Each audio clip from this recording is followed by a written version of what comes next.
Hey everyone, it's Dara and welcome back to my YouTube channel. So for today's video, we're gonna do another reading vlog. And since August is buwan ng wika or National Language Month, yeah, it's a thing here in the Philippines if you guys don't know. And we're celebrating our national language. Yes, which is Filipino. So, yun. Tandaan nyo, Filipino ang national language natin, hindi Tagalog. Kasi, pag sinabing Filipino, overall na yan, even yung mga dialects na ginagamit natin. If you guys didn't know, that Filipino language also contains dialects. So, yung Bisaya, yung Kapampangan, Waray, Cebuano. Yeah, maraming dialects sa Philippines. So, yeah. And for today's reading vlog is I will try to read something about Philippine literature. Yes, and here are my TBR for today's vlog. Tatlo lang siya. And I think familiar kayo sa dalawang libro dito because feel ko yung iba sa inyo is ginamit na to nung high school. Yeah. So, number 1 is I will try to read Noli Me Tangere by Jose Rizal. Yeah. Ito yung binili kong version from Pandayan Bookshop. Dalawa sila. Sabi ko silang binili, I think last year. Sabi, kasi last year lang din pinalabas yung Maria Clara and Ibarra, and I was planning to read this last year but I haven't got the chance kasi ano bang pinagagawa ko sa buhay ko? Hindi ko alam. But what motivates me to read this Filipino classic literature is because of the TV show Maria Clara at Ibarra. And guys, it's available in Netflix. So, if you guys haven't seen it, you must watch it. Yeah, it's available in Netflix. Yeah, this is where that TV show came from. Noli Me Tangere and El Filibusterismo. So, Noli Me Tangere is written by Jose Rizal, and this is its sequel. Ito yung sequel niya, El Filibusterismo. So, Noli Me Tangere, in English, it's Touch Me Not. So, it's originally written in Spanish or Latin. I have no idea. I forgot. Oh my God, nakakahiya ako. And sinulat siya ni Jose Rizal para maging eye-opener sa lahat ng Pilipino na yung reality that time na pinagagawa ng Spanish colony sa aming mga Filipino. And yeah, story time. During my high school I was never interested in reading these books kasi hindi ko talaga sila maintindihan. It's hard to get into. So every time na meron kaming pagbasa nito or readings nito is I really don't pay attention. And pinapasummarize sa amin to by chapter, and I really don't know how I survived high school. Kasi feel ko, oh my God, nakakahiya to talaga. Nangungopya lang ako ng buod nito. Hindi ko talaga siya actually binasa kasi it's really not my thing dati. Yeah. Siguro, oo. Alam ko, yung mga kaedaran ko ginawa to. Pero, basta ang alam ko lang talaga, ang bida dito, si Crisostomo Ibarra at si Maria Clara. And yung bitter na si Padre Damaso, yun yung alam ko.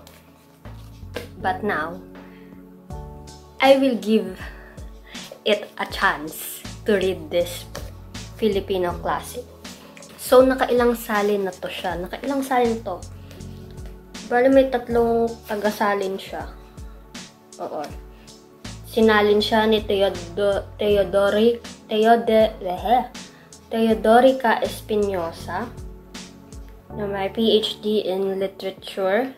Si Juanario de Guzman, MA in Language Teaching, and Lutgarda Laksamana, MA in Comparative Literature.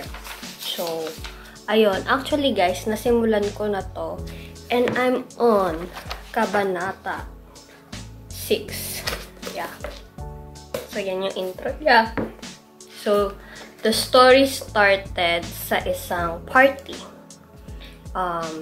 Si Kapitan Tiago is nag-organize siya ng isang party para sa pagbabalik ni Senyor Ibarra galing Europa. And doon niya na nalaman na namatay yung father niya, which is si Don Rafael. And tas doon niya lang nalaman kung bakit pinatawan ng kamatayan ang tatay niya, kung bakit nakulong yung tatay niya sa kulungan. Dito niya malalaman kung bakit nakulong yung tatay niya. So, sa pagtitipon, di niya maintindihan bakit bad trip sa kanya si Padre Damaso. Wala naman siyang ginagawang kasalanan. Tapos, ang pagkakaalam niya is matalik na magkaibigan si Padre Damaso and yung father niya. And then, si Padre Damaso dito is siya yung tipo ng classmate mo na bida-bida na ayaw masapawan. Siya, yeah, he's that guy. Then, during nung time ng mga Spanish, oh my God, during nung time nila, yung mga salita ng mga pare, yun lang yung nagmamatter. Parang, it's power. Power yung salita ng mga pare. Walang pwedeng sumalungat. Kasi mga pare sila, alam nila lahat. Okay? But, sino pa yung banal? Alam niyo na, guys. Yeah. So, this, sobrang na-trigger dito yung mga Spanish, yung mga Espanyol, kasi nga, parang, ano siya eye-opener, and, ano siya, parang tinake nila to as offense sa kanila, kasi nga, sila yung naghari-harian dito sa bansa namin, and then, sila na nga tong nag-take over sa Philippines. Sila pa tong, alam niyo yun, feeling mataas, yeah. Sila pa yung nagda-downgrade sa mga Pilipino. And tinawag nila ang mga Pilipino as Indio, which is mga mababang uri ng tao. Yeah. Kumbaga, pag sinabi kasing Indio is mangmang, or in English, it's stupid, ganon. Stupid, uneducated, ganon. And, yung mga Pilipino dito is, if walang halong Kastila, or pure Filipino, ano talaga? Ginagawa silang slaves. Slaves talaga. And, wala silang ranggo sa isang government. Ganon. Hindi sila basta-basta na nagkakaroon ng ranggo or kayamanan sa isang community or what. Nakakahiya talaga ako. Ganon. And then, yung mga pare talaga dito, sila yung parang feeling nila mas mataas pa sila sa gobernador general. Pero iba din yun. Iba yung power ng pare, iba yung power ng gobernador general. Then nalaman na din ni Ibarra na ano yung reason bakit napakulong yung tatay niya. It's because he saved this child na ginugulpe ng isang artilyero na mangmang din. And parang ano siya, yung artilyero na to is Kastila and wala siyang hindi siya literate. Illiterate siya. Hindi siya maalam magbasa. So, parang nagfi-feeling matalino lang siya para respatuhin siya ng mga tao. Kasi nga, ginawa siyang collector ng buwis.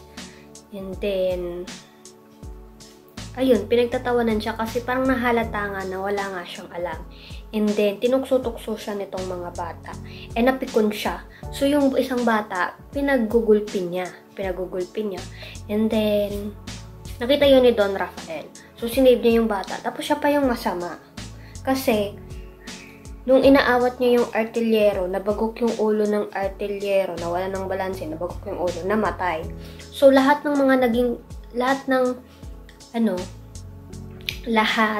na hindi, tawag yan? So, ito. So, nung nakulong na si Don Rafael, lahat ng may galit sa kanya, nagsilabasan. Labas lahat. Tapos, may mga, may mga ghost haters siya. Kasi, nagbigay ng mga, testimonya na hindi naman totoo. Para lang, ma-oppress lalo si Don Rafael. And, ayun nga. So, parang matagal ng balak na iput down na talaga tong si Don Rafael. And, yun yung di maintindihan ni Senyor Ibarra. Bakit pinagtutulungan si dear father? Ganun. So, yun. And then, nasa chapter 6 na ako, which is si Kapitan Tiago. And then, as you can see, meron ang gusto ko kasi dito sa libro, meron siyang mga artworks. So, meron kang na-visualize mo kung ano yung itsura. And, because of Maria Clara and Ibarra, is nagkaroon ako ng idea or parang nadagdagan yung imagination ko what really happens in this book. So, thankful ako sa TV show na yun kasi it's a hell of an experience. Ganun. So, yun. So, ito naman, El Fili, is sequel siya ng No Limit Angere. Ganun din, meron din siyang mga, dito, mga drawing. Parang continuation lang nito. Then, ito, i-wrap up na. Parang, may revenge plot dito. Ganon. So, yan. Yan lang muna ang sasabihin ko sa inyo kasi dadako na tayo dito sa Crave. So, Crave, written by Kay Allen. So, ito naman, I think this is a fantasy. And nakita ko siya sa vlog ni Art by Carla. And she loved this book. And interested ako kasi yung book review niya dito, feel ko talaga maganda. So, na-curious ako. So, parang siya. Parang yung bida dito, nakamit siya ng isang fallen angel. Which, oo. Tapos, ayun. Parang nakamit siya ng fallen angel. Tapos, I really have no idea kung tungkol saan to. Basta feel ko about fallen angel because of the cover, My Wings. Ganyan. So, malalaman. So, that's it muna. So, pagpapatuloy ko ng basahin to. And, I really hope maka 50 pages lang man ako sa librong ito. Oo. Though 300 pages lang siya. Pero gusto kong maka 50. Nasaan na ako? Page 20. Page 26. So, meron pang 25 pages. Less than 25 pages. So, kayang-kaya yan. Oh, 25 pages. Kayang-kaya yan, be. So, that's it.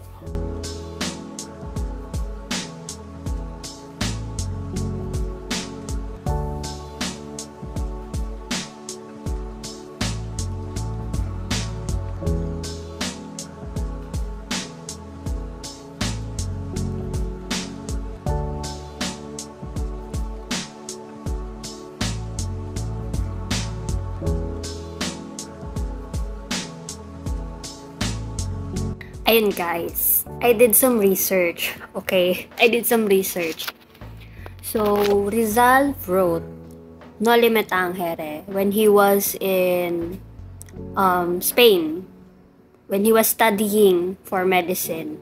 Sinulat niya yung Noli Me Tangere to to write about to show kung paano na-oppress yung mga Filipino under the Spanish colonization.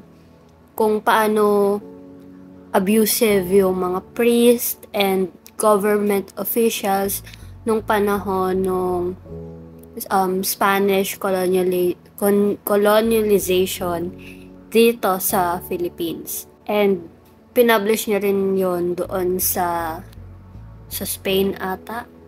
Tapos, nung nabasa yun siya ng mga, kasi alam ko that time is walang alam yung hari ng Espanya sa nangyayaring abuse dito sa Pilipinas. So, ayun yung naging way ni Rizal na na i-send yung message sa lahat. Not just for the Filipinos, but also to the world. But then, tinake down talaga siya. And, ayun. Then, nagpunta ng London si Rizal. Doon niya naman pinagpatuloy tong El Filibusterismo. So, yung El Filibusterismo, sinulat niya about kung paano trinato yung family niya after niyang nilabas yung Noli. And then, it's also dedicated to the 3 martyr priests na na-execute that time, which is the Gomburza priest. Yeah, it's not Majoha, it's Gomburza. Oh my God. So, yon. Sinulat niya yon to dedicate to the 3 priests. Kaya din siguro nung high school, ang hirap din basahin nitong librong to because it's really sad. It's really sad and parang ang hirap mamuhay sa panahon ng mga Kastila because ganito yung karanasan nila. I think Rizal wrote this para to also show for the next generation what it's like in their time, how dark that world is. And we should be thankful because if hindi dahil sa librong to, hindi matitrigger yung ibang Filipino like Andres Bonifacio to do a revolution, to take back what's supposed to be ours. Ayun. But still, makikita din natin dito na kung ano yung naging kaugalian na nakuha natin before sa mga Spanish is nadadala pa rin dito. Di mawawala dito yung crab mentality, guys. Nangyayari pa rin yan in the present time. May crab mentality pa rin talaga dito. So, yeah. I'm gonna continue reading. And, Hey everyone, it's the next day and today is Sunday and I made a small chunk of reading sa Noli Me Tangere and I'm chapter 16. It's about Sisa. Hindi ko pa siya nababasa, pero kakatapos ko lang nung sa mga sakristan. So, yung mga sakristan. So, yeah. So, reading update. We finally meet Padre Salvi and siya yung bagong kura ng San Diego. Tapos, malalaman din natin dito kung sino yung dalawang makapangyarihan sa San Diego, which is yung kura na si Padre Salvi and yung Alferez. Hindi ko alam kung anong pangalan niya kasi hindi naman na-mention dito, pero siya yung asawa ni Doña Consolacion. And these two, sila yung makapangyarihan sa San Diego. So, both people are cruel. Kasi, ayun nga, both people are cruel. Lahat para silang may sama ng loob sa isa't isa.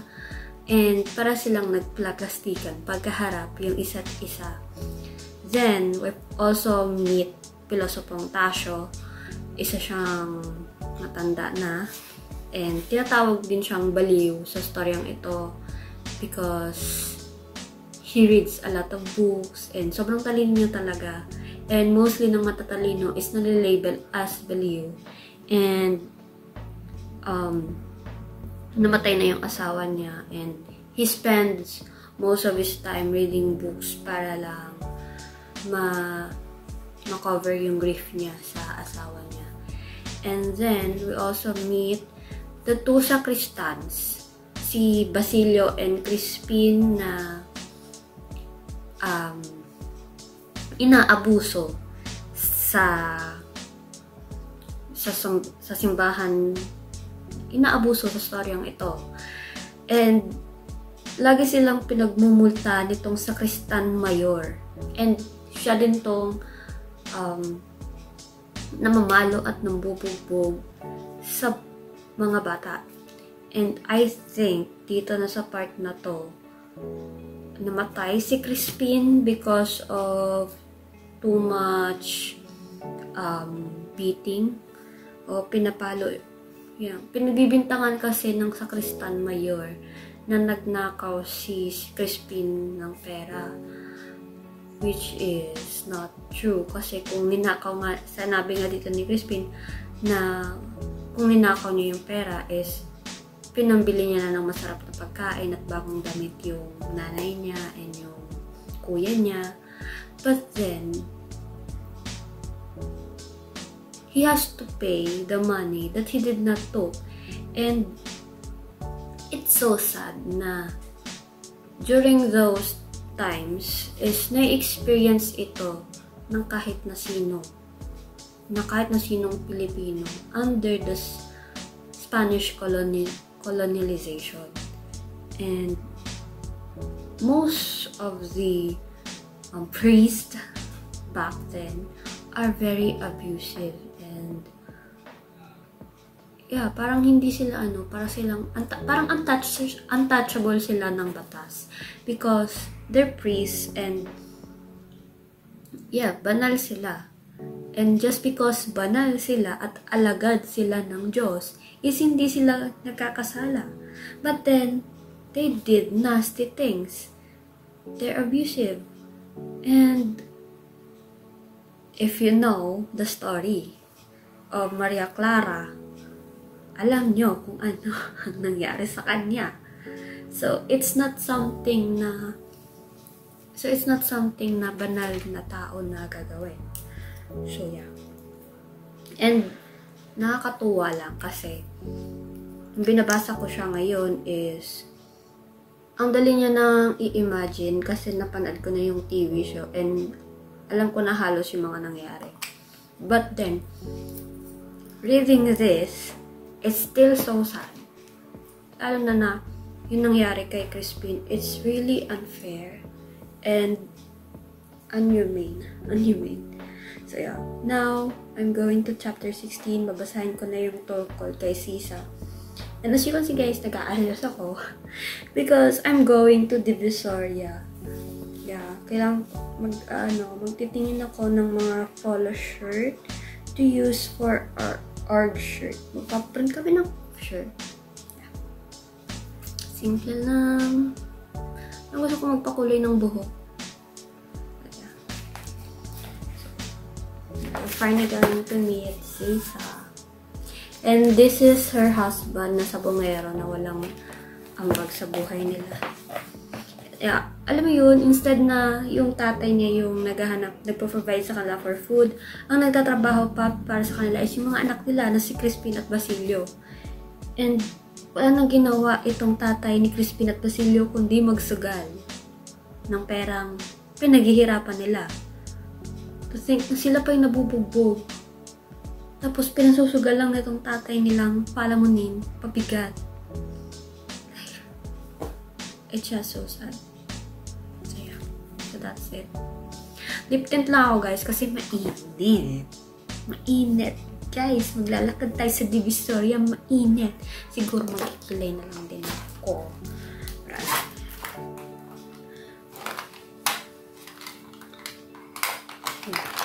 Magkikilay tayo. Kabasa ako habang nagkikilay.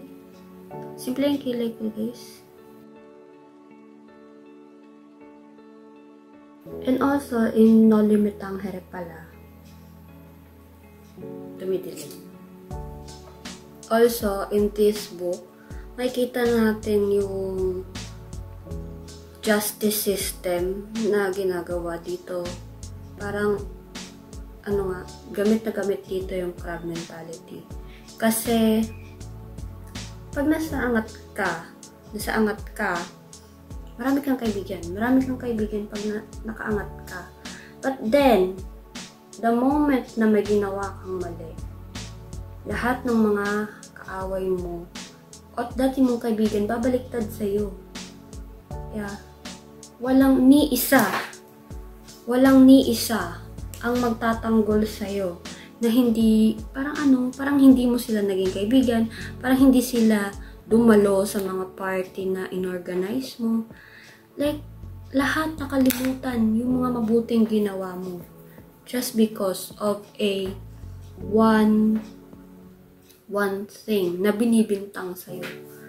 Yun, ganun ka-injustice nung panahon ng mga Spanish. Yeah. And it happened a lot of times. So, kahit naman sa panahon ngayon, nilolockdown pa rin yung mga Filipino. Kasi, na-adapt talaga natin yung ugali na ganun. Na-adapt natin yung ugaling ganun. Na some of us are not proud Filipinos because yung mga ways nga natin na ginagawa. And some Filipinos na nakaangat na sa buhay, nakapag-ibang bansa, they feel like they're above anyone. Some okay, some. Aminin natin, yung iba sa atin, sinasabi na proud Filipino if may isang Filipino who make a better name outside. Like, yung mga singers, ganun, yung mga singers na sumikat sa ibang bansa, nasabi nila na proud Pinoy sila, or kapag may nanalong Pilipino sa mga Got Talent na yan, nasabi nilang proud Filipino sila. Like, balimbing kayo mga te. Ako, gusto kong umangat sa buhay. But I also want to live here in the Philippines kasi I don't think na though if there's a chance nagaganda ang buhay ko sa ibang bansa, okay, I know marami akong matutunan sa ibang bansa, but then you're still gonna miss Philippines kasi ang saya ng tao dito. Kasi every time na may mga disaster, anong sagot natin? Tinatawanan natin. Hindi tayo madaling ma-depress. Though, marami sa atin na nakakaranas ng mental issues or mental breakdown. But then, nagagawan natin mag-joke sa mga ganong mga pangyayari. Like, kahit nung pandemic, kahit na hindi tayo nakakalabas, hindi tayo nakakapagtrabaho, we're still making a joke about it. Na parang wala nang lugar para malungkot. Kasi ang lungkot na nga. Pero as Filipinos, we'll make a way to make fun of anything. And I love that. Na maski ako, ginagawa kong joke yung mga problema ko. But then again, at the end of the day, dadamdamin ko din siya. And, yeah.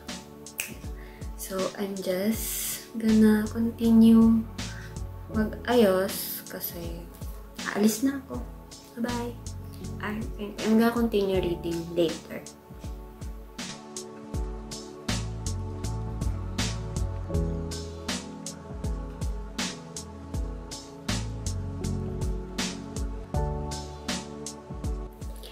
Hey guys, reading update sa No Limit Ang Here. I just reached the 100 page mark of this book, and yeah, nalaman na natin yung mga issue sa mga taong to. We finally met Sisa, and ano pa ba? And hinahanap niya na yung mga anak niya. No, si Crispin lang pala kasi nakauwi na si Basilio na duguan. Kasi pinaghahabol siya ng mga Guardia Civil. And kalat na sa buong San Diego na may ninakaw tong si Crispin. At yun na yung pagkabaliw ni Sisa. Nalaman na rin natin yung karanasan ng isang guro na i-recruit ata ni Crisostomo Ibarra. And he's the type of teacher na ayaw niyang mamalo ng mga bata kasi naniniwala siya na parang malalabas yung pinaka-potential ng isang bata nang hindi pinapalo. Kaso yung mga old ways before is parang ginagamit as form of discipline yung pamamalo. And naniniwala tong mga nakakatanda na mas lalakas yung bata kapag pinapalo.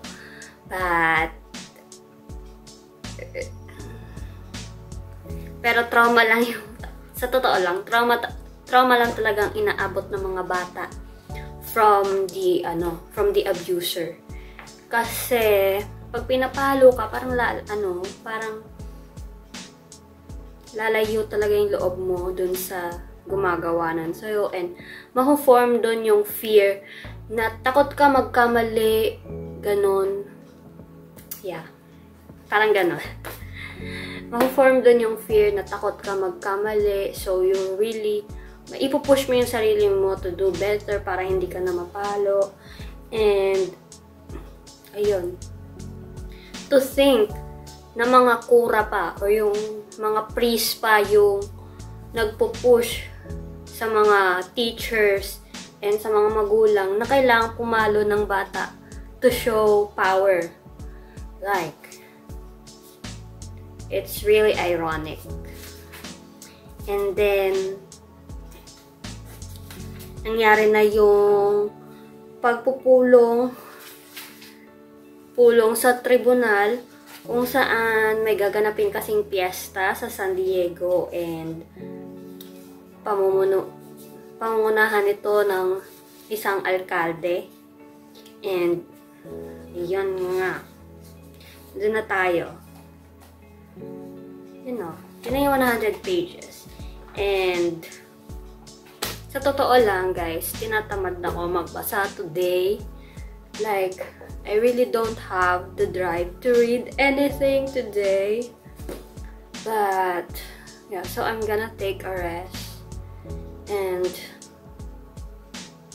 do another thing, or maybe read another book or whatever, or watch a movie. But I really don't feel reading this today. Ganito sakit ko pag nagbabasa ng mga classic. Tinatamad ako. So, actually, nung nakaraan pa ako tinatamad. But, tapos, I was supposed to review for the civil service exam kasi next week na yon, next Sunday actually. And I already know kung ano yung room assignment ko. But, heto ako, chill lang. Hindi nagre-review, especially math. Sa tuwing binubuksan ko yung libro or nanonood ako ng tutorial for math,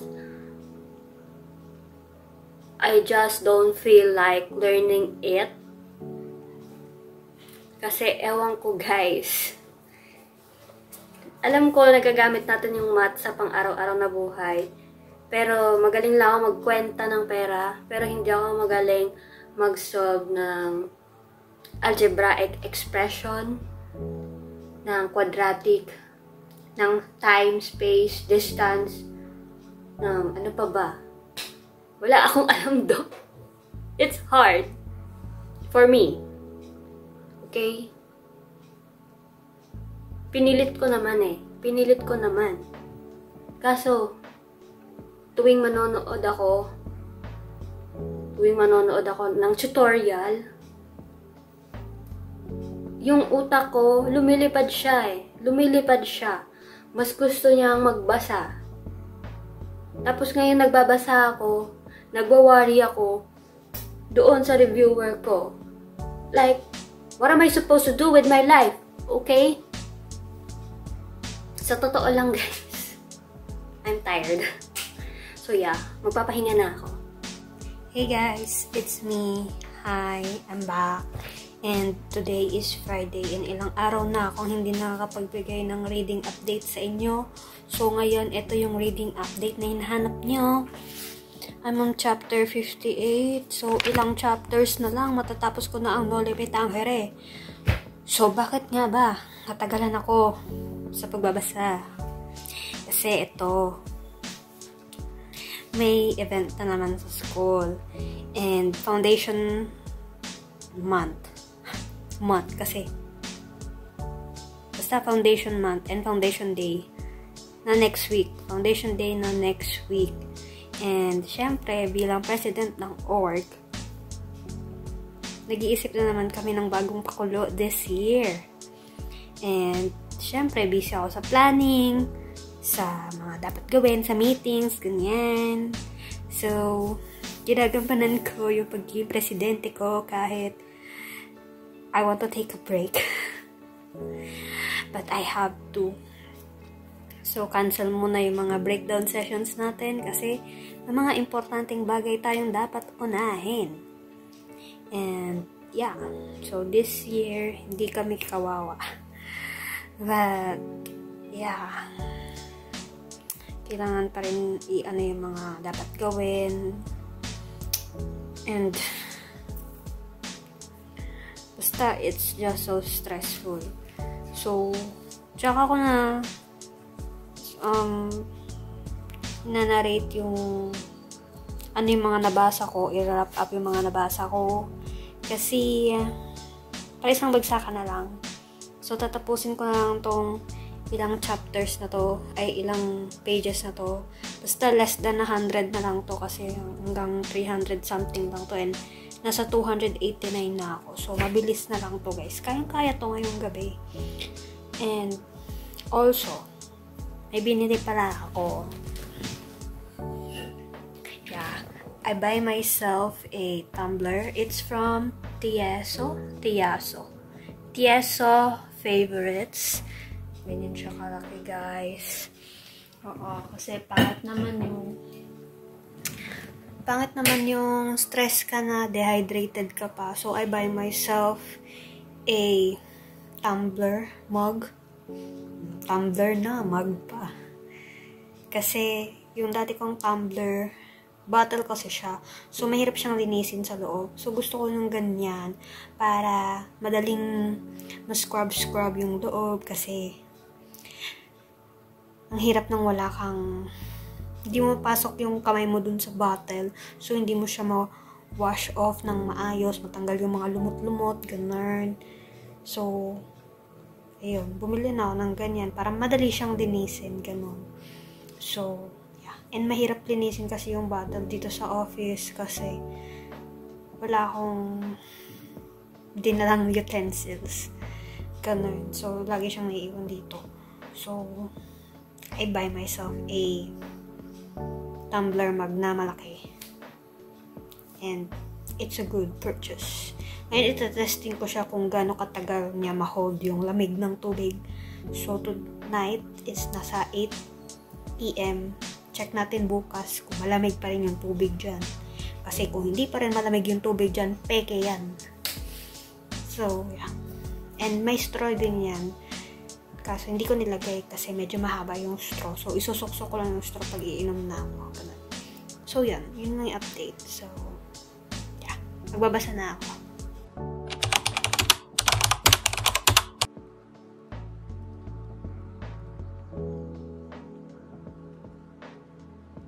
Hey guys, so today is Monday and sorry, hindi agad ako nakapag-update last Saturday after ko mabasa yung Maria Clara, yung No Limit Tangere. So, natapos ko na siya, yung No Limit Tangere, and grabe, inabot ako ng 1 week. 1 week ko nabasa yung No Limit Tangere and malapit na matapos ang August and isang libro pa lang ang nababasa ko sa readathon. Let's talk about No Limit Tangere. So, alam niyo na yung tawag niyan, yung summary nito kasi pag-usapan ko na. So, pagpatuloy na lang natin yung kwento. So, nakalimutan ko kung saan tayo natapos. Basta ang nangyari is nabaliw si Sisa dahil sa pagkawala ng anak niya and yun. Pagkawala ng anak niya kay Crispin, si Crispin is namatay. Bali, recap lang to guys. Recap lang to kasi halos lahat naman is alam na kung ano nangyari sa No Limit Tangere kasi napag-aralan na natin to nung high school. So, I'm just gonna give you a little bit of a summary. So, si Ibarra, meron siyang pinapatayong school para sa mga batang Pilipino so that they could learn how to speak Spanish and maraming matutunan. Kasi mostly ng mga napag-aaralan before is maging engineer, doktor, or lawyer. Yun lang yung mga pagpipilian para makapag-aral. Para maging maunlad sa buhay. And then si Ibarra, isa siya sa mga elite families noon. But then, dahil may galit nga sa kanya yung mga kura, which is yung mga pare, is lagi siyang pinag-iinitan. And marami talaga siyang kalaban. So, ayun. So, after nung parang fiesta sa kanila, something happened between him and Padre Damaso. Kasi si Padre Damaso, prino-provoke din tong si Ibarra. So, dahil sa na-provoke nga si Ibarra is pinagbantaan niya ng parang pumitik na siya, naubusan na siya ng pasensya dahil nga sa pangungutya sa father niya and sa buong pagkatao niya. And ayun, parang trineten niya si Padre Damaso, which is ninong ni Maria Clara, and alam niya na kung kaano-ano ni Maria Clara talaga si Padre Damaso. So, dahil dun sa ginawa ni Ibarra, is napatawan siya as excommunicado. So, bawal na siyang tumungtong sa simbahan.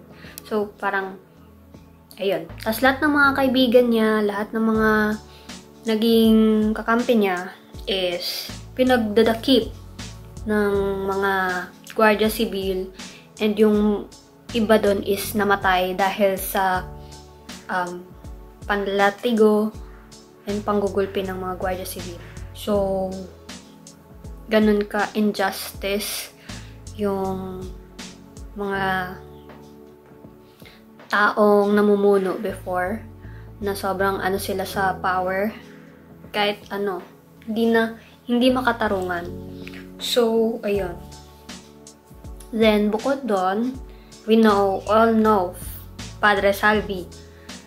Padre Salvi na may lihim na pagtingin kay Maria Clara and parang mastermind ng mga nangyayari kay Ibarra. Ganon. Kasi, ayun nga, parang sinet up kasi tong si Ibarra eh. Kasi parang pinalabas na siya yung nag-form ng revolution against sa Espanya. So, kaya siya dinakip. And then, niligtas siya ni Elias. And we also get to know about Elias din. Nagtapos ang story na nag-addict tong si Kapitan Tiago kasi nalaman niya na hindi niya tunay na anak si Maria Clara. And pumasok ng kumbento si Maria Clara because she doesn't want to marry Linares and And ayaw niya nang magpatuloy sa buhay kung hindi niya lang din makakasama si Ibarra kasi parang napabali-balita na namatay na si Ibarra. So, wala na siyang reason na babalikan pa. Parang wala na siyang reason para mabuhay. So, if she can't marry Ibarra, papasok na lang siya ng kumbento. Kung hindi siya makakapasok ng kumbento, mamamatay na lang siya. Ewan ko kailan ko masisimulan yung El Filibusterismo, but I'm planning to start that too. But not today. Kasi ang dami kong gagawin. Ang dami kong tatapusin and na-stress na talaga ako. And, ayun. Let me drink my water.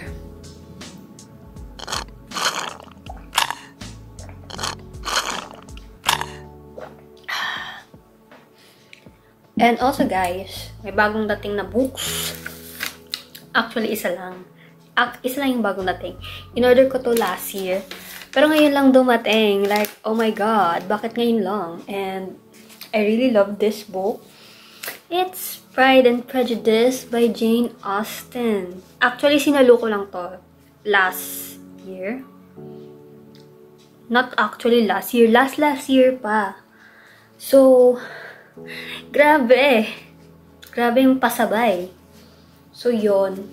I like the cover. Hardcover siya. Tapos parang rubbery yung finish niya. Tapos, yun nga lang, may minor dents. May minor dents here and may konting tuklap. Parang mahirap tong store kasi feel ko, ma-scratch lang siya, tutuklap yung cover niya. But, ayun. Tapos, hindi siya as in hardcover. Parang medyo malambot yung cover niya, but still like it. Ganyan yung niya. So, by volumes pala to. Sa bagay, ang original, niya, publishing niya in 3 volumes ata to. Tapos, ayan, naka-isang book na lang siya. So, I can't wait to read this one. And, yeah, I like it. Next is, binili ko siya kahapon. By the way, guys, kahapon pala, kaya hindi rin ako nakapag-update is because nag-take ako ng exam sa civil service. Professional yung tinik ko and grabe guys. Feel ko wala akong tamang sagot. Grabe, akala ko master ko na yung English. Pero nung first question pa lang is like, parang ano to? Like, parang nabobo ako. Ganon. Tapos, time-consuming yung English tsaka math. Kasi mostly yun yung mga tanong sa questionnaires. And, very konti lang yung general info. Like, grabe. So, yun. Parang feel ko yung nag-compile ng exam questions is ayaw magpapasa. But, malalaman natin ang result sa November 3. So, fingers crossed. Kung papasa, I will be the happiest. Kasi, sige, pag pumasa ako, at may pimple ako. Ayan, pag pumasa ako, I will treat myself. Kasi deserve ko yun. Pero pag hindi, it's okay. It's okay. I did my best. I did my best to study kahit hindi yun yung best ko. Kasi there's been a lot going on and hindi talaga ako makapag-focus. Okay lang din kasi kasalanan ko naman. Pero kung pumasa, it will be great pleasure. So yun, back to the book haul. So yesterday, I also bought a fully book. It's a classic. And maybe a lot of you nabasa na to. So kaya ko siya binili. Kasi may ganito. So, ticket siya para sa Manila Book Fair. So, bumili ako para makasecure lang ng ganito. And, pwede siyang gawing bookmark ko. Yan. So, nagbabalak kasi ako pumunta sa Manila Book Fair. Kasi, it's been a while. Parang 2 years na ata akong absent. Then, ito yung binili ko. The Picture of Dorian Gray. Ayun. I don't know anything about this book. Basta alam ko lang is every time na may ginagawa siyang bad things is pumapangit yung painting niya. Yun lang yung alam ko, guys. So, yeah. Grabe, bumibili ako ng classic. Alam mo naman, babasahin. Meron pa akong hindi nababasa na classics dito eh. Like, panay bili ko ng classic, kala mo naman, babasahin talaga. Pero ang pinipili mo naman is, hey nako guys. So, yun. So, I'm gonna go back working. And hanggang ngayon, isang tambak ng gagawin ko, grabe. Tapos magpapasukan pa. So, I really don't know what to do. I'm so overwhelmed. Ganun, pag natatambakan ng trabaho, mas lalo akong tinatamad gawin. Like, hindi ba nila kayang gawin niya? So, yun. So, I'm gonna stop. And, yeah, I'm gonna start working.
Hello, good afternoon po. My name is Darlene May Bernardo. Ako po yung president ng PTC Mentorship Organization. And yung organization po namin is for the students na nahihirapan sa mga subjects po nila. So, especially sa mga major po. And ginawa po namin itong organization para po maging comfortable po yung mga students i-reach yung mga mentors. Kasi yung mga mentors is student din po. And yung mga student mentors po namin is guided and trained by our advisors din po. And we also invite you to visit our booth. Sa third floor po sa 305. Meron po photo booth doon and board games. Then, may registration din po kami doon. So, sana po, pumunta ko kayo. Thank you. Ay, maraming salamat.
Hi everyone! Welcome back. I'm back. And today, wala akong reading update para sa inyo. I haven't started El Filibusterismo because I was busy last week sa Foundation Day event sa school, and I was the one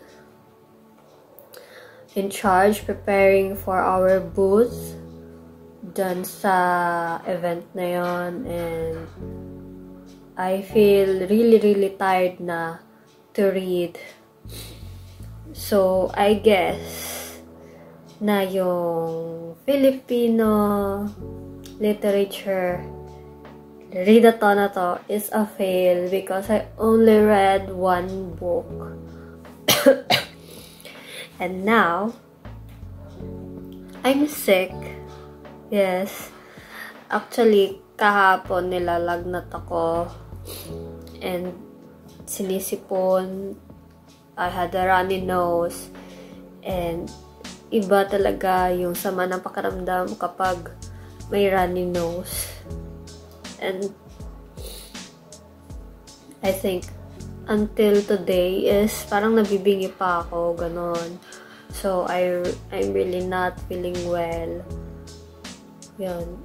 Then, last Saturday, I was able to meet with Silent Book Club Manila. Meeting them was so much fun. And first time kong ma-meet silang lahat, maliban kay Maha, kasi nag-meet up na kami ni Maha before. Though, 3 lang kami noon. Ganun. Pero yung, as in, medyo marami-rami. I think we're more than 10 or 10 people that last Saturday. So, yeah. I had such a great time with them. We played board games sa Coffee Bean Tea Leaf. And then, we had dinner sa friends and family. Then, we had a couple of drinks somewhere in BGC then. And I can't wait to meet the other members of this book club. So, yeah. Then, what else? Oh, and last night. No, not... Yeah, last night. I mean yesterday. Yesterday, I was able to finish the second half. I mean the second part of the Manacled by Senlin Yu. So, this is the second part ng Manacled. It's all about flashbacks ni Hermione before she was given to High Reeve Draco. So, I don't know if it's okay kung ikwento ko yung mga nangyayari, but when you read the flashback, you'll understand why, kung ano yung tinatago ni Hermione sa na gustong malaman ni Voldemort. Kasi siya na lang ata yung natitira sa Order, and feeling ni Voldemort may nalalaman si Hermione. And she did, and malalaman mo yung reason bakit parang nagkaroon ng amnesia or ng memory loss itong si Hermione. Basta malalaman mo yung mga pangyayari sa basta hindi ko siya alam kung paano explain without giving away some spoilers, pero grabe tong librong to. Bukod sa sobrang dark niya and heavy, is that it doesn't felt na fan fiction siya because the writing is so good. And Grabe, pag binabasa ko siya, sobrang lungkot. Sobrang lungkot kasi basta, I just feel that way. Kaya ang tagal ko siyang basahin kasi ang bigat-bigat niya sa pakiramdam. So, yun. So, I think that's it. I think I'm gonna end the vlog here. Yeah, the readathon was such a fail. So, yeah. If you like this video, please give it a thumbs up. And don't forget to hit subscribe. See you on my next vlog. Have a great day and bye!